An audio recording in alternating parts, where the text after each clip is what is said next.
Jagdev, and thank you for joining us today. So let's delve into the role of personal development within the government executive program. How does the GEP encourage participants to focus on their personal growth? Jagdev, as personal development is at the heart of the GEP, we encourage participants to engage in self-reflection and set personal goals alongside their professional objectives through workshops on self-leadership and goal setting. We guide officers to identify their strengths and areas for improvement. This personalized approach not only enhances their skills but also fosters a growth mindset, which is crucial for ongoing success in public service. Now, that sounds transformative. How do you integrate concepts of work ethics and integrity into the training? Yeah, the integrity and ethics are foundational elements of public service, and we emphasize these values throughout the GEP. We conduct discussions on ethical dilemmas and case studies that illustrate the importance of ethical decision making. Participants engage in role playing exercises where they navigate complex scenarios, reinforcing the need for transparency and accountability. This training helps cultivate a culture of ethical leadership among officers, which positively impacts their organizations. Now, with the increasing focus on digital governance, how does the GEP prepare participants for this shift?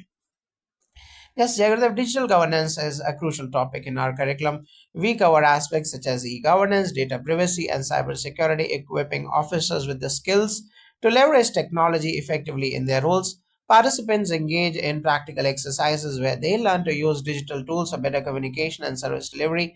By fostering digital literacy, we prepare officers to meet the demands of a tech-driven governance landscape. Now, can you share insights on how the program addresses the challenges of a bureaucratic inertia within government organizations? Addressing bureaucratic inertia is essential for fostering innovation and responsiveness. We focus on teaching participants techniques for effective change management and fostering a culture of agility through collaborative projects and experiential learning. Officers learn how to break down silos, encourage open communication, and drive initiatives that enhance efficiency. This training empowers them to act as change agents within their organizations. Now, how do you measure the success of the GEP in terms of participant outcomes and organizational impact? We use a multifaceted approach to measure success. This includes pre and post program assessments, participant feedback, and follow up surveys to gauge long term impact. We also look at organizational metrics such as employee engagement levels and service delivery improvements to assess the program's broader effects. By analyzing both qualitative and quantitative data, we gain a comprehensive understanding of the GEP's effectiveness. Now, what role does the cultural sensitivity play in the training, especially in a diverse country like India? Cultural sensitivity is a vital component of our program. We recognize that India's diversity presents both challenges and opportunities in governance.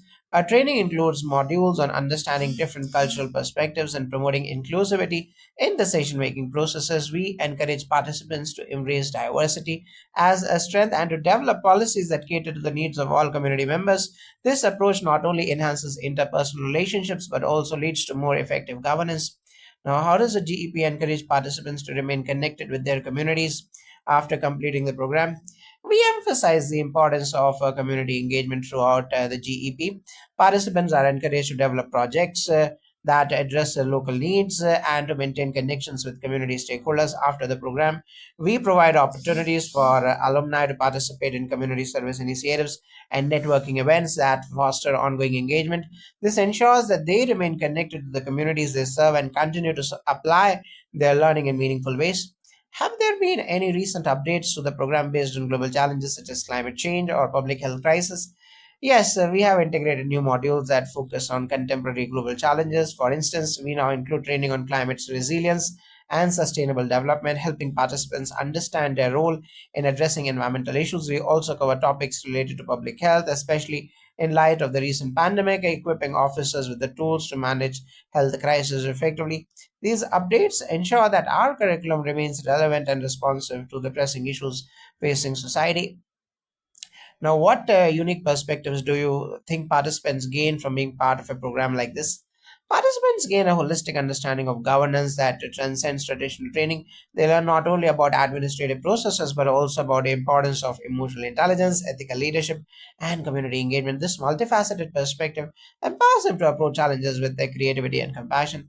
They leave the program with a deeper appreciation for their roles as public servants and a commitment to making a positive impact. Lastly, what future developments do you envision for the GEP in the coming years? We envision expanding the GEP to include more specialized tracks that address specific sectors such as health, education, and technology. We are also exploring partnerships with international organizations to provide global insights and best practices. Additionally, we aim to enhance the digital offerings to ensure that participants can access resources and continue their learning journey beyond the program. By evolving in these programs, we will remain at the forefront of leadership development in public service. Thank you for sharing these valuable insights about the government executive program. Your passion for nurturing effective leaders in public service is truly inspiring, Jagadev. Jagadev, thank you for the opportunity to discuss the GEP. We are committed to empowering public servants to create meaningful change and positively impact their communities. Together, we can shape the future of governance in India, Jagadev. Yeah, Gurudev, so let's explore how the GEP addresses issues of work-life balance for public servants. What strategies are implemented to help officers manage their professional and personal lives effectively? The work-life balance is a significant focus of the GEP. We provide tools and techniques that help participants prioritize their tasks and manage their time more effectively. This includes training in time management, setting boundaries, and developing mindfulness practices that encourage officers to be present both at work and home. We also discuss the importance of self-care and encourage participants to engage in activities that promote their physical and mental well-being, such as exercise and hobbies. That's essential, especially in high pressure roles. How does the program incorporate the latest trends in leadership development? We continuously update our curriculum to reflect the latest trends in leadership development. Recently, we have incorporated concepts such as adaptive leadership and servant leadership, which emphasize the importance of being responsive to team needs and prioritizing service to others. We also focus on transformational leadership, encouraging officers to inspire and motivate their teams towards a shared vision. This ensures that participants are equipped with modern leadership strategies that resonate in today's dynamic governance environment. Now, how do you address the challenges of maintaining motivation among participants throughout the program? Maintaining motivation is crucial, and we employ several strategies to keep participants engaged. We use interactive and experiential learning methods such as simulations, role plays, and group discussions to make the content relatable and applicable. Regular feedback sessions and peer support groups also help participants stay motivated. Additionally, we celebrate achievements, both big and small, throughout the program to reinforce their progress and encourage ongoing commitment. Now, what role does mentorship play in the GEP and how is it structured? Mentorship is an integral part of the GEP. We pair participants with experienced mentors from within their respective fields. This relationship provides officers with guidance, support, and insights based on real world experiences. Mentors help participants navigate challenges and offer valuable advice on professional development. The program includes structured mentorship sessions, but we also encourage informal connections that can contribute beyond the program. Now, that sounds beneficial for professional growth. Can you discuss how the GEP encourages innovative thinking among participants? Yes, Shaghadev, innovation is a key component of our curriculum. We create an environment where participants feel safe to express their ideas and challenge the status quo. We conduct brainstorming sessions and workshops that focus on design thinking, which encourages creative problem solving. Participants work on real life projects where they can apply innovative approaches to address community issues. This hands on experience fosters a culture of experimentation and encourages officers to think critically about their roles. How do you ensure that the teachings of the GEP are practical and applicable in day to day governance? Practical application is the core principle of the GEP. We emphasize real world scenarios and case studies that illustrate how the concepts taught can be implemented in daily work. Participants engage in group projects that require them to develop actionable plans based on their learning. This hands on approach ensures that they can immediately apply the skills and knowledge gained in the program to their roles in public service. What impact have you seen on organizational culture within departments that have participated in the GEP? The impact on organizational culture has been profound in many ways. Departments that have undergone the GEP report improved communication, collaboration, and overall morale among the staff. Officers who participate in the program often return with a renewed sense of purpose and commitment, which can be contagious. They advocate for positive changes within their teams, leading to a more open and supportive work environment. This shift contributes to higher levels of employee engagement and productivity. Have there been any notable partnerships or collaborations that have enriched the GEP recently? Yes, we have recently partnered with several universities and research institutions to incorporate cutting edge research into our curriculum. These partnerships allow us to provide participants with access to the latest studies and theories in public administration and governance. Additionally, collaborations with NGOs focused on social issues have enriched our understanding of community needs, allowing us to tailor the program to better address those challenges. Can you share a specific success story from a participant or department that has benefited from the GEP? One inspiring success story comes from a group of officers in Rural Development Department. After completing the GEP, they initiated community engagement project aimed at improving local agricultural practices. By applying the leadership and collaboration skills they learned, that they organized workshops for farmers, facilitating knowledge transfer on sustainable farming techniques. The project not only improved the crop yields but also strengthened community ties, showcasing the tangible impact of the GEP. Now, how does the program prepare participants for dealing with the complexities of interdepartmental collaboration?